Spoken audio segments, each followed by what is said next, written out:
What is fruit? How is fruit? Why is fruit?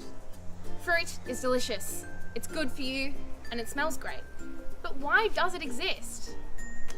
And how does it form? Hi, I'm Eilish, and fruit is an expanded ovary. What? Fruit comes from flowers.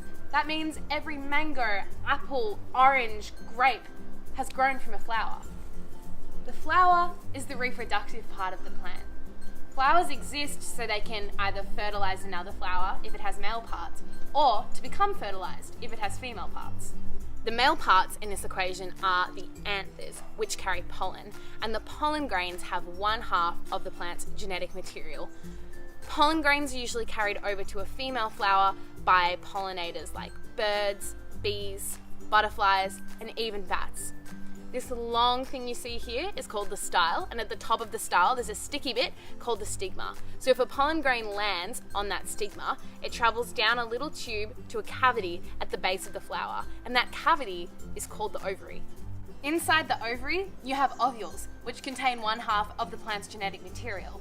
And if they become fertilized by a pollen grain, the two sets of genes will fuse and a seed forms. That's why something is only called a fruit if it contains seeds. So, hello tomatoes, eggplant, zucchinis, even pumpkins, but I'm sorry to say, goodbye strawberries. Look, strawberry, you're just not a real fruit. The seeds on the outside are, and they don't count. Anyway, the ovules are fertilized, a seed forms, and as this happens, the ovary wall starts to expand. It gets thick and fleshy, and as this happens, other parts of the flower, like the petals, start to wither and fall away. And what are you left with?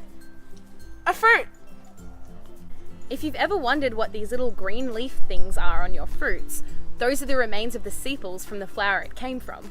So that explains how fruit comes to be. But the question still stands, why does it exist at all? Well, aside from making lush Instagrammable Buddha bowls, fruit exists to transport the seeds far and wide across the land so that new plants can take root. The fleshy fruit provides the perfect snack for a hungry animal to eat it, wander off, and poop it out, hopefully somewhere with appropriate water coverage and sunlight so that the seeds can germinate. So there you have it. Your apple a day is just a thickened ovary wall wrapped around some seeds with the sole purpose of being turned into poop. Isn't nature beautiful? Thanks for watching. If you liked the video and you want to learn more about nature, click subscribe. And eat lots of fruit!